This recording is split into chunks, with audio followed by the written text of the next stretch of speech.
నమస్తే, welcome to Sakshi sports. 2026 T20 ప్రపంచ cup ఇక ముగింపు దశకు చేరుకుంది. రెండో సెమీఫైనల్ ముంబైలోని వాంఖేడే స్టేడియం వేదికగా భారత్ ఇంగ్లాండ్ మధ్య జరగనుంది. మరి ఈ మ్యాచ్లో ఇండియా గెలవాలంటే ఎలాంటి స్ట్రాటజీస్ ఫాలో అవ్వాలి, ఇంగ్లాండ్ ఆటగాళ్ళని కట్టడి చేయాలంటే ఎలాంటి గేమ్ ప్లాన్ తోటి ముందుకెళ్ళాలి? ఇప్పటికే సెమీఫైనల్లో గెలిచి న్యూజిలాండ్ ఫైనల్కి వెళ్ళిపోయింది. మరి సౌత్ ఆఫ్రికా ఓటమికి గల కారణాలేంటి? ఈ విషయంపై మనతో మాట్లాడేందుకు ఉన్నారు క్రికెట్ అనలిస్ట్ విశ్లేషకులు వెంకటేష్ గారు. నమస్తే సార్. నమస్తే బాల. సార్, సౌత్ ఆఫ్రికా న్యూజిలాండ్ని తక్కువగా అంచనా వేసిందా? అంటే సెమీఫైనల్ గెలిచి ఓవర్ నైట్లో ఇప్పుడు ఫైనల్కి న్యూజిలాండ్ ఫేవరెట్గా మారిందని చెప్పుకోవచ్చా? ఇప్పుడు సౌత్ ఆఫ్రికా తక్కువగా అంచనా వేయడం కాదు, కొన్ని విషయాలు వాళ్ళు కలిసి రాలేదు. టాస్ ఓడిపోయారు వాళ్ళు. మెయిన్గా వాళ్ళు బ్యాటింగ్ చేసినప్పుడు పిచ్ చాలా స్లోగా ఉంది, తర్వాత బ్యాటింగ్ అనుకూలంగా మారింది. Number 1. Number 2, they lost 2 wickets quite early. Second over of the మ్యాచ్లోనే వాళ్ళు 2 వికెట్లు పోయినాయి. 12 for 2 అయింది. అక్కడి నుంచి రికవర్ కాలేదు. కెప్టెన్ మార్క్రమ్ అవుట్ అవడం, తర్వాత మిల్లర్ అవుట్ అవడం, డెవల్ బ్రెవిస్ అవుట్ అవడం. సో వాళ్ళకి రెగ్యులర్ ఇంటర్వల్స్లో వికెట్స్ పడినాయి. లాస్ట్లో మీకు స్టబ్స్ అండ్ మార్క్ యాన్సన్ ఒక మంచి పార్ట్నర్షిప్ అందుకున్నా సరే వాళ్ళకి that was not enough actually. And New Zealand batters కూడా వాళ్ళకి ఎలాంటి అవకాశం లేదు. ఇద్దరు కూడా రెచ్చిపోయి ఆడారు, సైఫర్ట్ కానీ ఫినాలన్ కానీ. సో వాళ్ళు తక్కువగా అంచనా వేయడం కాదు, దేవర్ out played by New Zealand in all departments. New Zealand చాలా అద్భుతమైన పర్ఫార్మెన్స్. అలాంటి పర్ఫార్మెన్స్ న్యూజిలాండ్ నుంచి మనం ఎక్స్పెక్ట్ చేయం. చాలా ఎఫిషియెంట్ సైడ్ అది, కానీ వాళ్ళు ఎఫిషియెంట్ సైడ్ కాకుండా చాలా డామినేటింగ్ పర్ఫార్మెన్స్ మనం న్యూజిలాండ్ నుంచి చూసాం ఈ మ్యాచ్లో.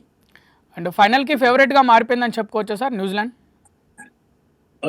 అంటే ఈ రోజు అంత బాగా ఆడారు, అంతకుముందు మ్యాచ్లు అంత బాగా ఆడలేదు వాళ్ళు.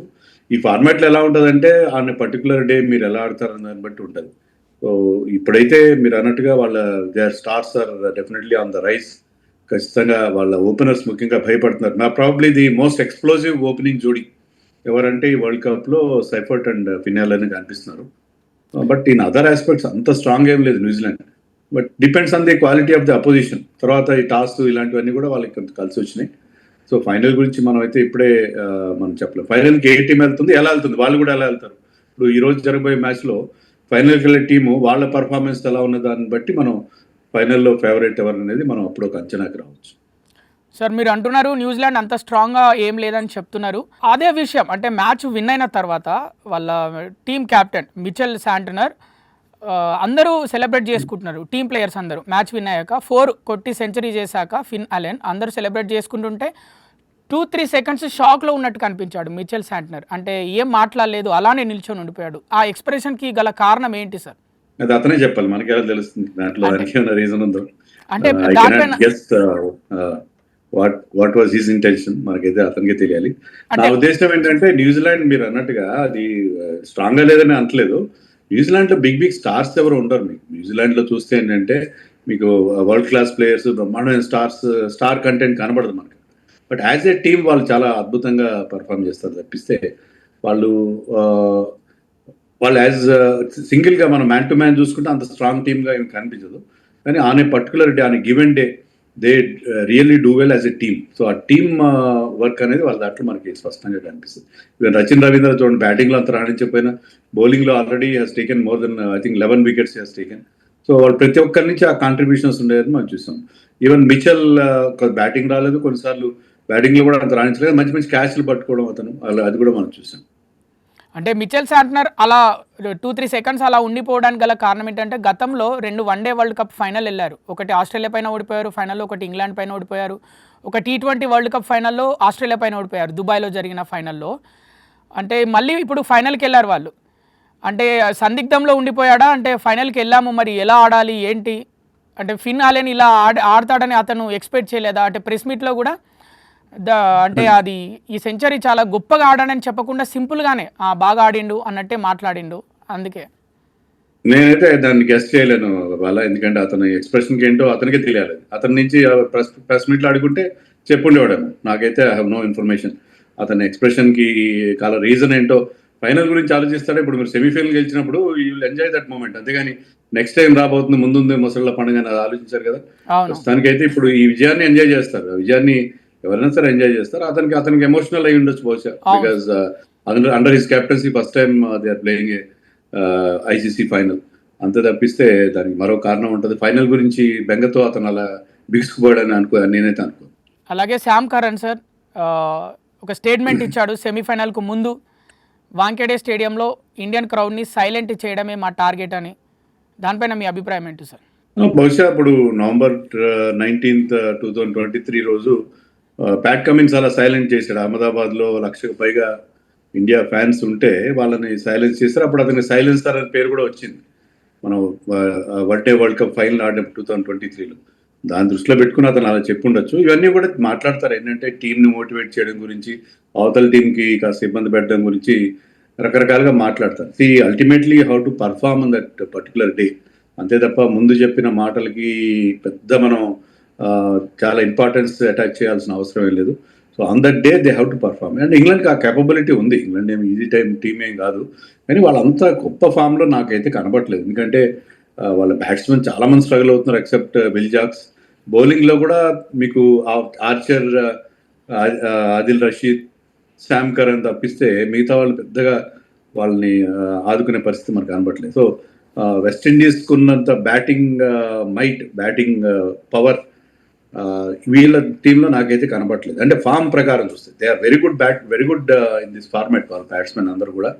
కానీ ఇప్పుడు వాళ్ళు ఉన్న ప్రజెంట్ ఫామ్ చూస్తే, కరెంట్ ఫామ్ ప్రకారం చూస్తే వాళ్ళంత వెస్టిండీస్ అంత భయపెట్టే బ్యాటింగ్ లైనప్ వాళ్ళకి లేదని నేను అనుకుంటున్నాను. వెస్టిండీస్ లాగా మన టీంని భయపెట్టేంత బ్యాటింగ్ లైనప్ ఇంగ్లాండ్లో లేదంటున్నారు. కానీ జాస్ బట్లర్ అక్కడే ముంబై ఇండియన్స్కి ఆడాడు, వాంఖేడే స్టేడియంలో అతనికి మంచి రికార్డు ఉంది. సో ఏం చెప్తారు సార్ జాస్ బట్లర్ గురించి?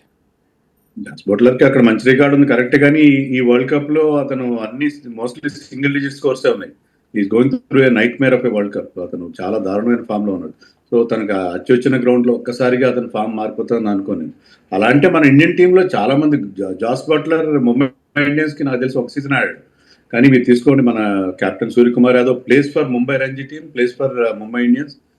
ఇంకా మీకు బుమ్రా, శివం దూబే, ఇషాన్ కిషన్, హార్దిక్ పాండే వీళ్ళందరూ కూడా వాంఖేడే స్టేడియంలో గోల్డ్ అని మ్యాచ్లు ఆడారు. గోల్డ్ అని మంచి మెమరీస్ వాళ్ళకు ఉన్నాయి. సో వాళ్ళకి ఆ హోమ్ అడ్వాంటేజ్ ఉంటుంది, కానీ జాస్ బట్లర్కి బ్రహ్మాండమైన హోమ్ అడ్వాంటేజ్ ఉంటుందని, అంటే ఆ గ్రౌండ్తో అతనికి ఆ సెంటిమెంట్ ఉంటుందని నేను అనుకోను. శ్యామ్ కరణ్ కూడా అక్కడే ముంబై ఇండియన్స్ ఆడాడు కదా సార్? శ్యామ్ కరణ్ ఒక సీజన్ ఏమో ఆడినట్టుగా ఉన్నాడు, ఐఎమ్ నాట్ షూర్. అవును సార్. అంటే ఇంగ్లాండ్ బ్యాటింగ్ కంటే మన ఇండియా బ్యాటింగే స్ట్రాంగ్గా ఉంటుంది అంటున్నారు మీరు వాంఖేడేలో?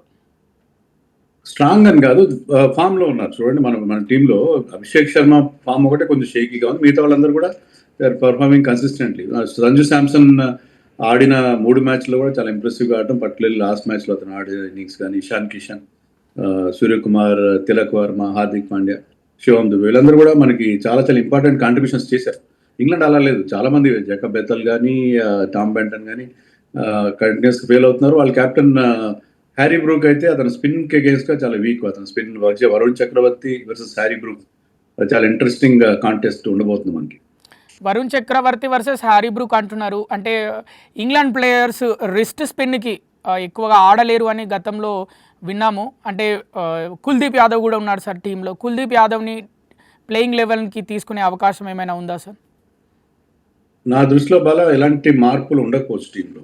ఎందుకంటే కుల్దీప్ యాదవ్ ఆడిస్తే బాగుంటుంది, రిస్ట్ స్పిన్నర్ కావడానికి ఇబ్బంది పడతారు గ్యారంటీగా, కానీ ఎవరి ప్లేస్లో ఆడిస్తారు అనేది సమస్య. ఎందుకంటే మీకు డ్యూ ఫ్యాక్టర్ సమస్య అక్కడ ఖచ్చితంగా కనిపిస్తుంది. ముంబైలో సముద్ర తీరం కాబట్టి ఇప్పుడు టెంపరేచర్ వేరియేషన్ బట్టి చూసుకున్నా డ్యూ ఫ్యాక్టర్ ఉండి మనం కానీ సెకండ్ బౌలింగ్ చేస్తే స్పిన్నర్స్ చాలా ఇబ్బంది పడతారు. సో మీరు హర్షదీప్ లాంటి ఒక బౌలర్ని డ్రాప్ చేసి ఒక ఎక్స్ట్రా స్పిన్నర్ని ఆడిస్తే డ్యూ ఫ్యాక్టర్ వల్ల బాల్ బాగా వెట్ అయిపోతే, తడిసిపోతే స్పిన్నర్స్ చాలా ఇన్ఎఫెక్టివ్ అయిపోతారు. అందుకని నేను అనుకోవడం సేమ్ 11th వెళ్తారు. ముంబై పిచ్ కూడా జనరల్లీ అక్కడ బౌన్స్ ఉంటుంది, రెడ్ సాయిల్ పిచ్లో బౌన్స్ ఉంటుంది, అది ఫాస్ట్ బౌలర్స్కి హెల్ప్ ఉంటుంది. తర్వాత మీకు బాల్ స్వింగ్ అవుతుంది, ఇనీషియల్గా అట్లీస్ట్ 4-5 hours బాల్ స్వింగ్ అవుతుంది.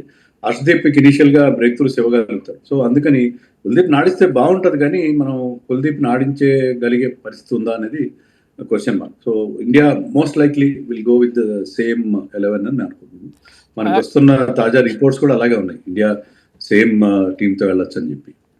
సార్ ఇంగ్లాండ్కి 9th ప్లేయర్ వరకు కూడా ఆర్డర్లో చూసుకుంటే ఓవర్టన్ వరకు కూడా ఆల్రౌండర్స్ ఉన్నారు సార్. అది వాళ్ళకి ఏమైనా ప్లస్ అయ్యే ఛాన్స్ ఉందా? అదే వాళ్ళకి ప్లస్ అయింది. వాళ్ళు ఇంత దూరం వచ్చారంటే వాళ్ళ టాప్ ఆర్డర్ రెగ్యులర్గా ఫెయిల్ అవుతున్నారు. Salt is not making runs. Bethell, Jos Buttler Buttler కానీ బ్యాటన్ కానీ వీళ్ళెవరు రన్స్ చేయట్లేదు. వాళ్ళ కెప్టెన్ కూడా ఒకటి 2 ఇన్నింగ్స్ బాగా ఆడాడు. సో వాళ్ళు సర్వైవ్ అయ్యేది ఎవరితో అంటే విల్ జాక్స్, శామ్ కరన్, మీరు అన్నట్టు జేమీ ఓవర్టన్, లాస్ట్ మ్యాచ్లో రెహాన్ అహ్మద్ ఒక ఇంపార్టెంట్ ఇన్నింగ్స్ ఆడాడు. సో ఇది వాళ్ళకున్న స్ట్రెంత్ అంటే లోయర్ మిడిల్ ఆర్డర్ మీద డిపెండ్ అయ్యి వాళ్ళు ఇంతవరకు నెట్టుకొచ్చారు. యాక్చువల్గా ప్రతి మ్యాచ్ కూడా వాళ్ళు డామినేటింగ్గా గెలవలేదు. చాలా కష్టపడి గెలిచారు కానీ బ్యాటింగ్ కంటిన్యూస్గా ఫెయిల్ అవుతా ఉన్నారు. సో ఆ లోయర్ మిడిల్ ఆర్డర్ ఎక్కువ even for that matter Adil Rashid, Jofra Archer కూడా బాగానే బ్యాటింగ్ చేయగలుగుతారు. వాళ్ళు కూడా they are not rabbits with the bat. So వాళ్ళకి వర్చువల్లీ నో టైల్ నన్ను అడిగితే. చాలా డీప్ డెప్త్ ఉంది వాళ్ళ బ్యాటింగ్, నో డౌట్ అబౌట్. ఇక విల్ జాక్స్ గురించి మాట్లాడుకుందాం సార్. ఈ టోర్నీలో ఎక్కువ మ్యాన్ ఆఫ్ ది మ్యాచ్లు గెలిచిన ప్లేయర్ ఎవరైనా ఉన్నారంటే అది విల్ జాక్సే. విల్ జాక్స్ ఫినిషింగ్ కూడా బాగా ఇస్తున్నాడు. అటు ఓపెనింగ్ ఫస్ట్ ఓవర్లోనే బౌలింగ్ వేసి వికెట్లు తీస్తున్నాడు. అండ్ ఎక్స్ ఫ్యాక్టర్గా మారే అవకాశం ఉందా విల్ జాక్స్? అలాగే ముంబై కూడా ఆడుతున్నాడు ఐపీఎల్లో. అతను ఆ గ్రౌండ్ లో కూడా ఆడిన ఎక్స్పీరియన్స్ ఉంది. Is already expected. నేను అనుకోవడం player of the series, player of the tournament race లో అతను ముందు ఉంటాడు. 4 man of the match awards వచ్చినాయి. బ్యాటింగ్ చేస్తున్నాడు, బౌలింగ్ చేస్తున్నాడు. పర్టికులర్లీ మన టీంలో ఎక్కువ లెఫ్ట్ హ్యాండర్స్ ఉన్నారు కాబట్టి అతను ఆఫ్ స్పిన్ చాలా ఇంపార్టెంట్ ఫ్యాక్టర్ అవుతుంది వాళ్ళకి. So Will Jacks is an important member. అలాగే అతను ఇస్తున్న ఫినిషింగ్ టచ్ ప్రతి మ్యాచ్లో టీం ట్రబుల్లో ఉన్నప్పుడు, ఆస్కింగ్ రేట్ బాగా హైగా ఉన్నప్పుడు అతను ఆ బిగ్ బ్లోస్ కొట్టి ఆడడం. అతను basically he happens to be an top order player. కానీ అతను ఒక ఫినిషర్గా ఒక different role, out of position batting చేస్తూ కూడా he has been performing consistently and very very impactful innings ఆడాడు.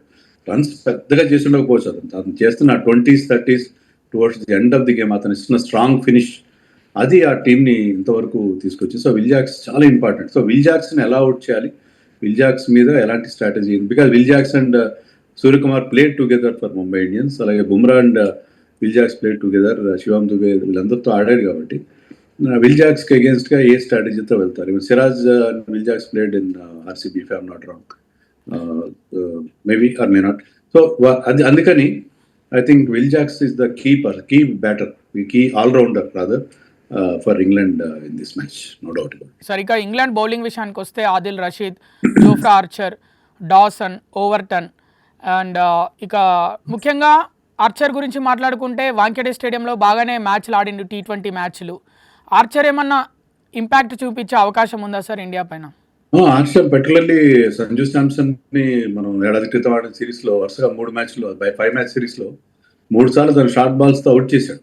ఆర్చర్ ఆ పేస్ ఉంది and is bowling in great విధంగా మంచి పేస్ వర్కౌట్ చేస్తున్నాడు. మంచి ఇనీషియల్ గా ఈజ్ వెరీ గుడ్. డెత్ లో అంత ఎఫెక్టివ్ కాదు కానీ అతను తన పవర్ ప్లే బౌలింగ్ లో చాలా ఇంపార్టెంట్. సో ఆర్చర్ బౌలింగ్ జాగ్రత్తగా ఆడుకోవాలి మనం. ఆర్చర్ బౌలింగ్ అతని పేస్ ఉంది. అతను on his day he can be very very dangerous. కొన్నిసార్లు అతను కొంచెం వేవర్డ్ గా బౌలింగ్ వేస్తారు కానీ Archer is an important factor. Adil Rashid గురించి నేను పెద్దగా అనుకోను, ఎందుకంటే మన ఇండియన్స్ రిస్ట్ స్పిన్నర్స్ బాగా ఆడతారు. They read wrist spin from the hand. So అతని హ్యాండ్ నుంచి అది గుగ్లీనా, టాప్ స్పిన్నరా లేకపోతే లెగ్ బ్రేక్ అనేది మన వాళ్ళు దాన్ని పసిగట్టగలుగుతారు. కాబట్టి రిస్ట్ స్పిన్నర్స్ మనం ఈ వరల్డ్ కప్లో కూడా చూసాం. పాకిస్తాన్ రిస్ట్ స్పిన్నర్స్ కానీ వాళ్ళందరినీ మన వాళ్ళు ఎఫెక్టివ్గా ఎదుర్కొన్నారు. ఓన్లీ ఫింగర్ స్పిన్నర్స్ మనం ఇబ్బంది పెడతాం. సో ఆదిల్ రషీద్ అంత ఇంపార్టెంట్ అని అనుకోను. అలాగే Dawson happens to be left arm spinner. మన లెఫ్ట్ హ్యాండర్స్కి అగేన్స్ట్గా కొంచెం ఇన్ఎఫెక్టివ్ అవుతాడు. నేను ఇందాక చెప్పినట్టుగా Will Jacks is danger. Sam Curran దగ్గర బౌలింగ్ వేరియేషన్స్ ఉన్నాయి. So Sam Curran is another important bowler for them. Sam Curran మంచి ఫామ్లో ఉన్నాడు, కీలకమైన బ్రేక్ త్రూస్ ఇస్తున్నాడు, డెత్లో మంచి బౌలింగ్ వేస్తున్నాడు Sam Curran. So Sam Curran and Jofra are the main threats for India అని అనుకుంటున్నాను. సార్ ఇక ఇండియా బ్యాటింగ్ గురించి మాట్లాడుకుందాం. అభిషేక్ శర్మ ఎక్స్ ఫ్యాక్టర్గా ఈ మ్యాచ్లో మారనున్నాడా? ఎందుకంటే ఇప్పటివరకు అంటే ఒక 50 కొట్టినప్పటికీ కూడా అది పెద్ద ఇన్నింగ్స్ అని, అంటే అతని రేంజ్కి, అతను చేసే హిట్టింగ్కి, అతని పవర్ఫుల్ హిట్టింగ్ అతని రేంజ్ బ్యాటింగ్ కాదని చెప్పుకోవచ్చు. ఈ మ్యాచ్లో ప్రభావం చూపనున్నాడా? ఎలా అయితే సంజు శాంసన్ రైట్ టైంలో ఫామ్లోకి వచ్చాడో అభిషేక్ శర్మ కూడా కొంచెం లో ఆన్ కాన్ఫిడెన్స్ ఉన్నాడు. కానీ టీం అతను కంటిన్యూస్ ఛాన్స్ ఇస్తున్నాయి కాబట్టి ఏదో ఒక పాయింట్లో అతను మళ్ళీ పుంజుకునే అవకాశం ఉంది. ముంబై పిచ్ కానీ అక్కడ వికెట్ కానీ బ్యాటింగ్కి అనుకూలంగా ఉంటుంది. ఈ can play through the line. So ఇక్కడ అతను డిఫరెంట్గా మనకు ఆడతాడు, డిఫరెంట్గా పర్ఫామ్ చేస్తాడని నాకైతే నమ్మకం ఉంది.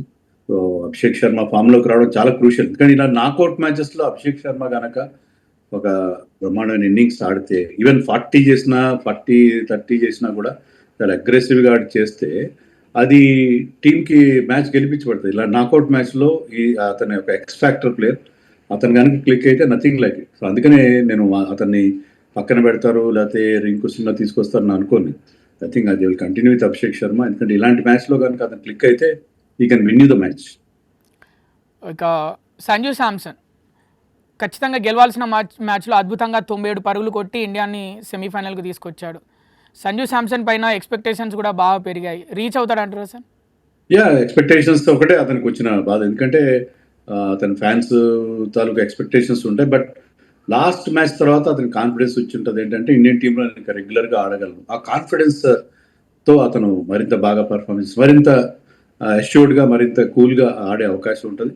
సో అతను కూడా పెద్ద నాకేం ఆడాల్సిన పని లేదు. But if you can give a good start with Abhishek Sharma, ఇద్దరు కలిసి మంచి స్టార్ట్ అందిస్తే చాలా బాగుంటుంది. ఎందుకంటే మనకి ఇషాన్ కిషన్ ఉన్నాడు, సూర్యకుమార్, తిలక్ వర్మ అందరూ ఉన్నారు కాబట్టి సంజుకి ఇది మంచి opportunity.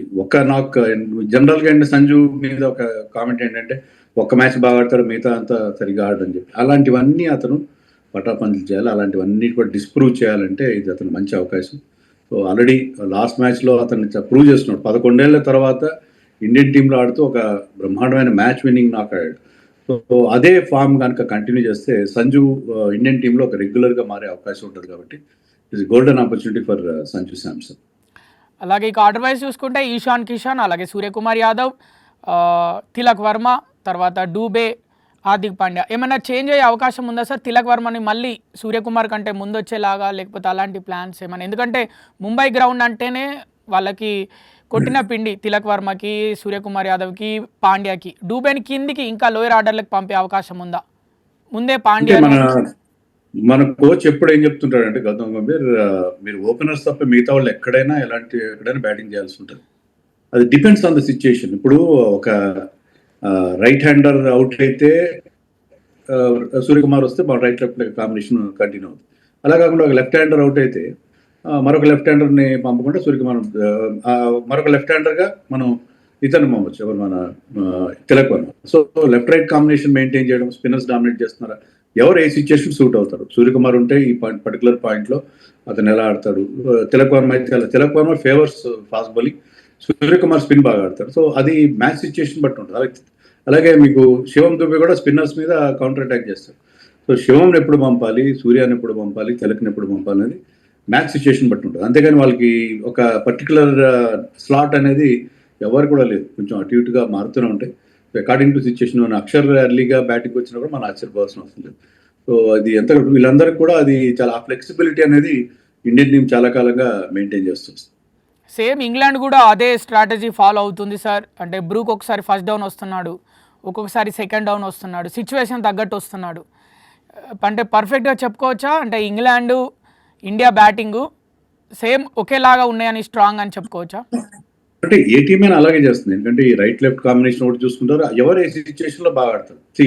You will be playing a short and match. 20 overs మ్యాచ్లో మీకు 2-3 ఓవర్లు చాలా క్రూషియల్ అవుతుంది. ఆ 2-3 ఓవర్లు పర్టికులర్ ఓవర్లో ఏ ఓవర్ బౌలింగ్ చేస్తారో ఆ బౌలింగ్ని ఎవరు బాగా ఆడగలుగుతారు. మ్యాచ్అప్స్ అనేది ఎక్కువగా ఇప్పుడు ఫాలో అవుతారు. అనలిస్టులు ఉంటారు, వాళ్ళకి కంప్యూటర్ అనలిస్టులు కానీ అదర్ అనలిస్టులు కానీ వాళ్ళు చెప్తారు ఈ పలాని టైప్ ఆఫ్ బౌలింగ్ని పలాని బ్యాట్స్మెన్ బాగా ఆడతాడు, ఇతనికి అగేన్స్ట్గా ఇతనికి మంచి రికార్డు ఉంది, ఇతనికి అగేన్స్ట్గా పలాని బౌలర్కి అగేన్స్ట్గా ఈ పలాని బ్యాట్స్మెన్కి స్ట్రైక్ రేట్ ఎక్కువ ఉంది, అతను ఇన్ని బౌండరీలు కొట్టాడు, ఇన్ని సిక్స్లు కొట్టాడు అనేది ఆ పాస్ట్ రికార్డ్ని చాలా మ్యాచ్అప్స్ని ప్రతి టీం ఫాలో అవుతుంది. సో అది ఏదో మనం చేస్తున్నాం కాబట్టి మన వాళ్ళు కాపీ కొడుతున్నారని కాదు. జనరలీ ఇలాంటి స్ట్రాటజీతోనే ఇప్పుడు ఈ T20 గేమ్లో మీకు బ్యాక్ రూమ్ వర్క్ చాలా జరుగుతుంది. దాంట్లో వాళ్ళు ఫ్రేమ్ బై ఫ్రేమ్ బౌలర్స్ని బ్యాట్స్మెన్ అనలైజ్ చేస్తారు. వాళ్ళ రికార్డ్ని, పాస్ట్ రికార్డ్ని, మ్యాచ్అప్స్, ఏ బౌలర్ ఏ బ్యాట్స్మెన్ని ఎలాంటి బౌలింగ్ చేస్తున్నాడు, ఏ బ్యాట్స్మెన్ ఏ బౌలర్ని ఏ రకంగా ఫేస్ చేస్తున్నాడు, ఇవన్నీ కూడా వాళ్ళు అనలైజ్ చేసి దాని ప్రకారం వాళ్ళ స్ట్రాటజీలను రూపొందించుకుంటారు. అందుకే మీకు ఇప్పుడు వాళ్ళకి ప్రతి కోచ్ దగ్గర ల్యాప్టాప్స్ ఉండడం, దానికి కంప్లీట్ ఇన్ఫర్మేషన్ ఉండడం మనం చూస్తాం. అది వాళ్ళతో పాటు ఆ కంప్యూటర్ ఎక్స్పర్ట్స్ కూడా కూర్చొని వాళ్ళకి ఆ ఇన్పుట్స్ అందిస్తూ ఉంటారు. సరిగా ముంబై ఇండియన్స్కి వాంఖేడే స్టేడియంలో ఆడిన 5 ప్లేయర్స్ ఇప్పుడు ప్లేయింగ్ 11లో ఉన్నారు. ఇషాన్ కిషన్, తిలక్ వర్మ, అలాగే సూర్యకుమార్ యాదవ్, హార్దిక్ పాండ్యా, జస్ప్రీత్ బూమ్రా. వీళ్ళు మంచి మ్యాచ్ విన్నర్స్. అక్షర్ పటేల్ వీళ్ళందరూ 6-7 మంది ఉన్నట్టుగా ఉన్నారు మొత్తం మీద. అందరికీ ఆ గ్రౌండ్ లో బాగా అలవాటైన ప్లేయర్స్. అంటే బ్యాటింగ్ పరంగా చూసుకుంటే అక్షర్ పటేల్ని పక్కన పెట్టి అక్షర్ పటేల్ ప్లేస్లో కుల్దీప్ యాదవ్ని అంటే రిస్ట్ స్పిన్నర్స్కి సరిగా ఆడలేరు కాబట్టి ఇంగ్లాండ్ ప్లేయర్స్ అక్షర్ పటేల్ని పక్కన పెట్టి కుల్దీప్ యాదవ్ని తీసుకొని బ్యాటింగ్ ఎలా వీళ్ళకి ఎక్స్పీరియన్స్ ఉంది కాబట్టి ఆ గ్రౌండ్లో మొత్తం ముంబై ఇండియన్ ప్లేయర్సే కాబట్టి ఆ సాహసం చేసే అవకాశం ఉందా, ఆ చేంజ్ చేసే అవకాశం ఉందా? మరి మనం యుఎస్ఏ మీద ఇదే వాంకడే స్టేడియంలో ఆడాం మనం. అక్కడ కూడా ఈ సేమ్ మీరు చెప్పిన ఈ ప్లేయర్స్ ఉన్నారు, అందరూ ఫెయిల్ అయ్యారు కదా. మరి అలా అని మనం చెప్పలేము. యాక్చువల్గా మనం ఆ రకంగా మనం థింక్ చేసే పరిస్థితి ఉండదు. ఎందుకంటే మనం ఒక ఒక టెంప్లెట్తో వెళ్తున్నాం. అదేంటంటే బ్యాటింగ్ అప్ టు నెంబర్ 8 వరకు బ్యాటింగ్ ఉంటే ముందున్న బ్యాట్స్మెన్ ఎక్కువ ఫ్రీడమ్తో ఆడతారు. కుల్దీప్ యాదవ్ని ఆడిస్తే కుల్దీప్ యాదవ్ని ఎప్పుడు ఆడించి ఉండేవారంటే మీకు హర్షిత్ రాణా కనుక టీంలో ఉండుంటే హర్షిత్ రాణాని హర్షదీప్ సింగ్ ప్లేస్లో ఆడించి Harshit Rana could bat at number 8లో కావాల్సిన బ్యాటింగ్ ఎబిలిటీ అతనికి ఉంది కాబట్టి అప్పుడు కుల్దీప్ని ఆడించుకోవడానికి వీలుండేది. కానీ ఎప్పుడైతే హర్షిత్ రాణా ఇంజర్డ్ అయ్యి వరల్డ్ కప్లో ఆడలేకపోయాడో మనకి ఆ సౌకర్యం పోయింది. దానివల్ల కుల్దీప్ని ఆడించుకోవడం చాలా కష్టం ఇప్పుడు. ఎందుకంటే గుడ్ బ్యాట్స్మెన్ పెట్టుకుని నలుగురు టేలెండర్స్తో వెళ్ళడం ఇలాంటి ఒక నాకౌట్ మ్యాచ్లో కొంచెం రిస్క్ అవుతుందని చెప్పి మన మేనేజ్మెంట్ భావించవచ్చు. వీళ్ళ కుల్దీప్ని కనుక మీరు ఆడించాలి అంటే హర్షదీప్ ప్లేస్లో ఆడించాలి తప్పిస్తే ఒక బ్యాట్స్మెన్ సాక్రిఫైస్, ఒక ఆల్రౌండర్ని సాక్రిఫైస్ చేసి ఆడిస్తారని అనుకోను నేను. ఆల్రౌండర్ సాక్రిఫైస్ చేసేంత పరిస్థితి ఉండదు. అక్షర్ పటేల్ టీంకి వైస్ కెప్టెన్. లాస్ట్ టైం మనం సెమీఫైనల్ గెలిచినప్పుడు ఇదే ఇంగ్లాండ్ మీద మనం 2024లో సెమీఫైనల్ గెలిచాం. అప్పుడు Axar Patel was the man of the match. అతను 3 వికెట్లు, చాలా కీలకమైన వికెట్లు స్టార్టింగ్లోనే మనకి బ్రెత్ పవర్ ప్లేలో బౌలింగ్ వేసి మనం 3 వికెట్లు తీసి he was the man of the match in that semi-final 2024. Sir, మన బౌలింగ్ విభాగం ఎలా ఉందంటారు? ఇంగ్లాండ్ బ్యాట్స్మెన్ని కట్టడి చేసే విధంగా అంత స్ట్రాంగ్గా ఉందంటారా? నాకు బౌలింగ్ విషయంలో అలాంటి బెంగ అయితే ఏమాత్రం లేదు. ఎందుకంటే Bumrah is in great form. Bumrah, Sudeep చాలా మంచి బౌలింగ్ చేస్తారు. వరుణ్ చక్రవర్తి కనుక if you can come to the party, అతను డిఫరెంట్ స్ట్రాటజీతో వెళ్ళి అతను ఇంగ్లాండ్ కూడా వరుణ్ చక్రవర్తి వేరియేషన్స్ పిక్ చేయడంలో ఇబ్బంది పడతారు. గతంలో ఎక్స్పీరియన్స్ ఉంది మనకి. సో వరుణ్ చక్రవర్తి కనుక ఫామ్లోకి వస్తే మనం ఏ మాత్రం ఇంకా బెంగపడాల్సిన పని లేదు. మన bowlers are very very good. మన bowling attack is very very good. ఇక పిచ్ గురించి మాట్లాడుకుందాం sir. It's red soil pitch. ఒక్కొక్కసారి గతంలో చూసాం సార్, అంటే ఐపీఎల్లో ఒక్కోసారి 120 రన్స్ కొట్టి కూడా దాన్ని డిఫెండ్ చేసుకున్న టీమ్స్ కూడా ఉన్నాయి అదే గ్రౌండ్లో. అంటే అందరు ఎక్స్పెక్ట్ చేస్తున్నారు T20కి అది బౌలింగ్ పిచ్చా బ్యాటింగ్ పిచ్చా సంబంధం లేదు, ఆ రోజు ఎవరు రెచ్చిపోతే వాళ్ళ రోజే అంటారు. అలా ఏమన్నా జరిగే అవకాశాలు ఉంటాయా సార్? యాక్చువల్లీ ఏంటంటే Mumbai by and large is batting friendly pitch. Bowlers will have something, ఎందుకంటే ఆ బౌన్స్ ఉంటుంది. బౌన్స్ ఉండడం వల్ల ఫాస్ట్ బౌలర్స్ ఆ బౌన్స్ ఎంజాయ్ చేస్తారు. ఇనీషియల్గా కొంత మూమెంట్ కూడా ఉంటుంది బికాస్ ఆఫ్ మాయిశ్చర్ కానీ హ్యూమిడిటీ కానీ. తర్వాత స్పిన్నర్స్ కూడా బౌన్స్ ఎంజాయ్ చేస్తారు. So it will have something for the bowlers, but mostly it is a batting route. Batsmen కనుక షార్ట్ సెలెక్షన్ కరెక్ట్గా చేసుకుంటే పెద్ద స్కోర్లు 200+ స్కోర్స్ వచ్చే అవకాశం ఉంటుంది. ఇదే గ్రౌండ్లో వెస్టిండీస్ వాళ్ళు జింబాబ్వే మీద 250+ స్కోర్ కొట్టారు. So mostly it should be A batting friendly wicket అని నేను అనుకుంటున్నాను. సో ఐ థింక్ బ్యాట్స్మెన్కి అనుకూలంగా ఉండే పరిస్థితులు ఎక్కువగా మనకి కనిపిస్తుంది. అందులో ఈ పిచ్ను కూడా ఇప్పుడు పర్టికులర్ పిచ్ కూడా వాళ్ళు చాలా రోజులుగా వాటరింగ్ చేస్తూ దాన్ని యూజ్ చేయలేదు. ఒక 20 డేస్గా ఈ పిచ్ని వేరే మ్యాచ్ జరిగినా ఇప్పుడు ఈ మ్యాచ్ జరిగిపోయే పిచ్ని గతంలో యూజ్ చేయలేదు కాబట్టి I think it should be batting friendly అని మనం ఎక్స్పెక్ట్ చేయొచ్చు. ఈ వరల్డ్ కప్లో కొన్ని చివరి మ్యాచ్లో చూసుకుంటే సెకండ్ బ్యాటింగ్ చేసిన వాళ్ళు, చేజింగ్ చేసిన వాళ్ళే విన్ అవుతున్నారు సార్. అంటే ఇప్పుడు కూడా టాసే కీలకం కాబోతుందా ఈ సెమీఫైనల్కి, 2 సెమీఫైనల్కి? డెఫినెట్గా డ్యూట్ ఫ్యాక్టర్ కూడా ఉండే ఛాన్స్ చాలా ఎక్కువగా ఉంది కాబట్టి టాస్ చాలా కీలకంగా మారుతుంది. So Suryakumar's luck with the toss also will matter a lot. Okay sir. ఇక ఫైనల్కి అంటే మీరు ఖచ్చితంగా, అంటే గతంలో మీరు చెప్పారు సౌత్ ఆఫ్రికా ఫేవరెట్ అని అందరు చెప్పారు, కానీ సౌత్ ఆఫ్రికా అనూహ్యంగా ఇప్పుడు టోర్నీ నుంచి బయటికి వెళ్ళడం జరిగింది. కానీ ఇక్కడ ఈ మ్యాచ్లో చూసుకుంటే అక్కడ సౌత్ ఆఫ్రికానే ఖచ్చితంగా వెళ్తుంది. న్యూజిలాండ్ అంతగా కనిపించలేదు, బట్ న్యూజిలాండ్ బ్యాట్స్మెన్స్ ఓపెనర్సే విజృంభించి గెలిపించి తీసుకుని వెళ్ళారు. ఇక్కడ చూసుకుంటే 2 టీంలు స్ట్రాంగ్గా ఉన్నాయి. అది వన్ సైడ్ మ్యాచ్ జరిగింది సార్. ఇది హోరాహోరీ జరగనుందా? కనీసం ఇదైనా చివరి ఓవర్ల వరకు వెళ్ళనుందా అనుకుంటున్నారా? అంటే స్ట్రాంగ్ ఉన్నాయి కదా 2 టీమ్స్. మనం చెప్పలేము. మనం దాన్ని ప్రెడిక్ట్ చేయడం చాలా కష్టం బాగా, ఎందుకంటే మ్యాచ్ ఎలా వెళ్తుందని చెప్పలేము. మ్యాచ్లో ఎలాంటి ట్రెండ్స్ ఉంటాయని చెప్పచ్చు, కానీ హోరాహోరీగా అవుతుందా అదే వన్ సైడెడ్ అవుతుందా అనేది we cannot guess at this point of time. So నేను అనుకోవడం అయితే it should be good match. England అంతా వీక్ అపోనెంట్ ఏం కాదు.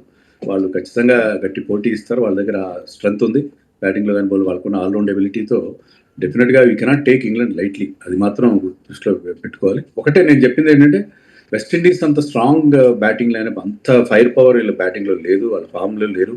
అది మినహాయిస్తే it is a very good side. Very good all round side. దాంట్లో బ్యాటింగ్‌లో, బౌలింగ్‌లో, ఫీల్డింగ్‌లో దే ఆర్ వెరీ గుడ్. మనకి టీమ్‌లోనూ ఇంకొక ప్రధాన లోపం మనం మాట్లాడుకోలేదు ఏంటి, ఫీల్డింగ్‌లో మనోడు 13 క్యాచ్‌లు వదిలేశారు. సో ఇలా క్యాచ్‌లు వదిలేస్తే మీరు ఛాంపియన్‌షిప్ గెలవలేరు.